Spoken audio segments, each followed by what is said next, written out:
In today's video, I'm gonna show you 3 strategies to keep your nutrition clients on track. These are the tactics I've developed after working with thousands of nutrition clients. So I'm sure you'll find them helpful to drive results, even with those clients that are tough to coach. And I'm saving my best strategy for last, so stay tuned for that. Let's start with number 1 though. Something to look forward to. This is gonna go against a lot of the popular fitness and nutrition advice out there. The things that you're doing right now, you don't have to be doing them forever. Not everything has to be completely sustainable, and the things that you do and focus your energy on, what you eat, the diet you follow, your fitness routine, or the challenge that you're imposing on yourself, it doesn't have to be that way forever. Your clients are willing to do hard things for specific periods of time to get an outcome or to achieve a result if they have something to look forward to. And people are willing to stick to things a lot longer than they normally would when they have that thing in the future they can look forward to. Let's take fat loss, for example. Fat loss is a game of compromise. You can lose fat by eating the foods that you love, but you can't do that all the time, or you can't consume all of the foods that you love without limits. There needs to be some checks and balances around the process. So most clients, and the clients that I work with, are willing to give certain things up for a period of time, as long as it's not forever, if they have that thing to look forward to.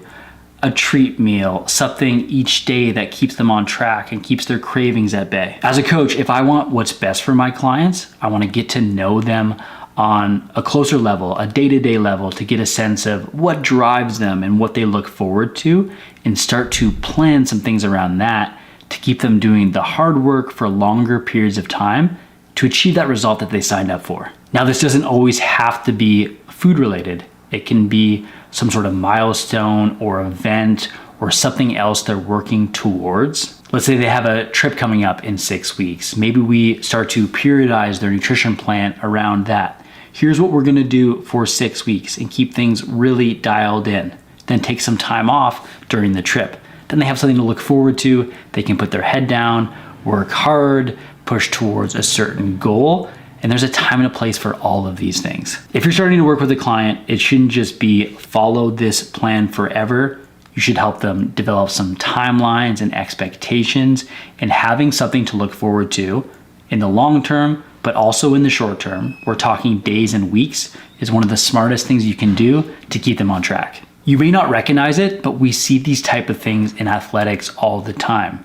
At the end of the playoff, someone's working towards a championship. The team is continuing to compete and do things that we didn't think were humanly possible because there's something down the road they're working towards. Now, you may not be coaching elite athletes, but the same principle applies here. Help your clients develop something in their future vision, small, big, or maybe even both, to keep them on track and focused, and you'll get the best results for them possible. Speaking of a time and a place for everything, let's talk about my second strategy here, which is mindful eating. I am a huge proponent of tracking your nutrition. I think the objective side of nutrition, the calories and macronutrients, that really influences results. If you're a nutrition coach working with clients, you need to focus and create a structure around that stuff. You really do. But there's a time and a place for tracking and not tracking. Clients aren't going to need to track their nutrition forever. There's a natural life cycle to this stuff, and there's going to be a time to shift towards more mindful eating practices, staying away from the objective side of things through periods of time. And you can use these to your advantage. There's going to be some scenarios where your clients can't or shouldn't track. Some social eating scenarios, like you're going to a friend's for dinner and you don't have control for the food and you don't want to be rude, and maybe it's not the best type of meal to guesstimate and track. Or maybe you're traveling and you're not going to have a Wi-Fi connection, and tracking your nutrition just isn't really convenient or all that worthwhile for a period of time. This is the perfect scenario to shift away from those numbers and to navigate your nutrition much more mindfully. What is mindful eating? Instead of your nutrition being guided by portion sizes or macronutrients or even daily requirements, you're going to guide your nutrition based more on feel. Eating when you're hungry, eating until you're full, balancing your plate with different food choices and different macronutrients and making sure it's balanced, but not being so close to the numbers. Once I've been working with my clients after a while and they've gotten closer to the results, or they're really dialed in around what a typical day looks like for them, I like to shift into some of these mindful eating practices. And remember, although food is fuel, it's also cultural and social, and there's definitely a time and place for this. So it's an important tool to have in your toolbox as a coach. Here's how I like to navigate mindful eating with my clients. For example, I like to plan in days where I give them this scenario. If you didn't have your tracking app for a day, it went completely down, how would you eat? What would that look like? You'd probably eat very similarly, just without the numbers guiding you. You wouldn't have the checks and balances over the course of the day to guide some of your decisions, but you still would be eating balanced meals with protein, with carbohydrates, with a serving of healthy fat, with some vegetables for volume. You'd still balance your meals like that. Try to eat some snacks that include some protein and give you some energy. You would eat until you're full. You'd be mindful of your digestion and appetite levels. You would eat when you're hungry, and you'd keep a similar structure around the meal timing and when you typically eat. You just wouldn't be tracking it. You can do this for periods of time when you can't track and still sustain your goals and manage your goals and stay on track. Just because you can't track doesn't mean that you just throw in the towel and do whatever you want. You want to rely on some of those good habits you've built up through time. And in my experience, giving your clients a chance to practice this by planning it in based on their schedule, or just doing it more spontaneously, is one of the smartest things you can do as a coach. So if you were my client and we had been working together for 3 months and I knew things were going well, you had gotten to your goal weight or goal physique or achieved something, and you had a weekend getaway coming up, I would give you an opportunity to practice some mindful eating. I'd say for the next 3 days, or the 3 days coming up on the weekend, because we typically would set up this plan in advance, you're not going to do any tracking. What your eating would typically look like would be a similar meal structure that what you typically would do. For a lot of clients, this will be 3 square meals a day and 2 snacks. Within those meals and within those snacks, I want you to try to eat at least 15 to 20 grams of protein at each meal and include a fruit or vegetable, but don't be restrictive in terms of don't avoid any certain foods, especially in social situations. Eat until you're 80% full, eat when you're hungry. But other than that, that's the basic structure of how you'll eat mindfully over those 3 days. Then, depending on who the client is, you're going to get right back on track with the same flexible targets when you get back into your normal routine. Feel free not to weigh yourself for a day just because there might be some more sodium than you're used to in some social eating or restaurant foods. We'll get back to the same normal plan a few days after, start weighing yourself again, and hit the ground running. Your goal as a nutrition coach isn't just to give your clients the perfect plan to follow, it's to help them stay on track when they have no business being on track. It's your job to remove barriers getting in their way to continue to get results and to keep them. If you have any specific mindful eating strategies that you like to use or that you like to tell your clients, let me know them down in the comments below. But here's my last strategy, and it is my favorite one. It is number 3, the flex day. So I have this one client that's been absolutely crushing it. We're talking about the perfect picture of consistency and compliance over like 2 straight months.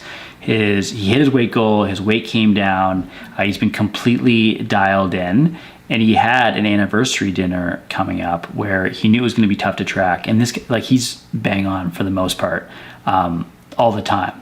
So I knew it was going to be a great opportunity to give him some flexibility away from tracking. But he's still very goal driven and likes to have similar structure and feel on top of his goals. So I knew it was a perfect opportunity to try out the flex day.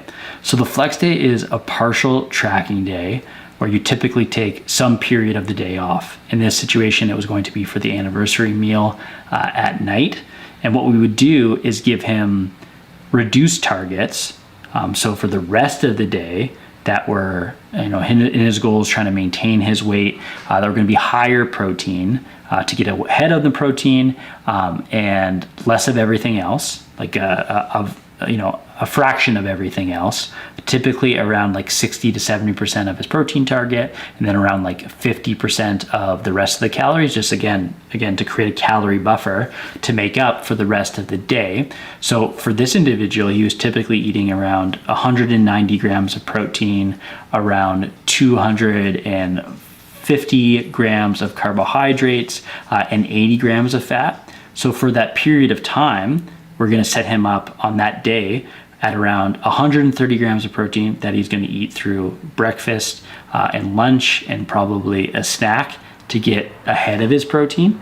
And then we would set up, around 80 grams of carbohydrates and probably closer to 40 grams of fat for the rest of his targets to create up a bit of a buffer.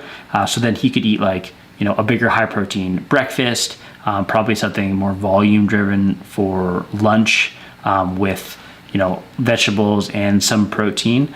So he could take the night off from tracking and just eat normally, not be worried about the numbers, eat what everyone else is eating, eat, what his spouse and partner are eating.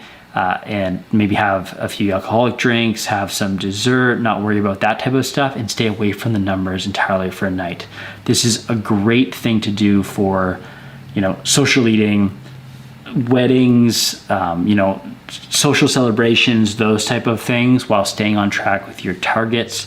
It's the flex day, and it's essentially that kind of a combination of just a partial tracking day with some lower numbers, stay on top of things, and then take the meal off. You can do it in the opposite direction with lunch or brunch.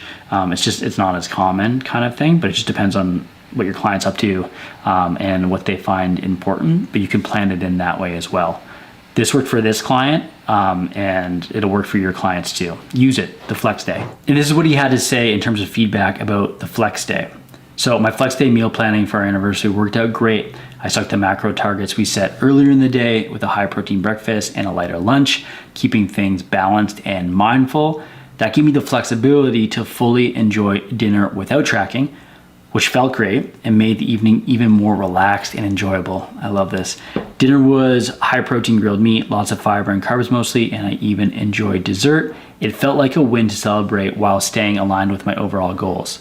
I weighed in the following morning and my weight was unchanged, and I actually dropped 0.2 pounds. Thanks for helping me set that up. I love that stuff. And there you have it, folks. There are 3 strategies to keep your nutrition clients on track. We have the flex day, we have mindful eating, and we have something to look forward to. Are you gonna try these out with your clients? I would love to know what strategy you plan on using. Fill me in the comments below. And as great as all those tips are, if you're really serious about starting a nutrition coaching business, the next thing I'm gonna have you do is check out this video I've linked up right here. In this video, I'm gonna show you step-by-step how to start nutrition coaching and how to go from $0 in scratch to $10,000 each and every month. You're gonna learn that exact process in this video right here. So check it out now, and I'll see you in the next video.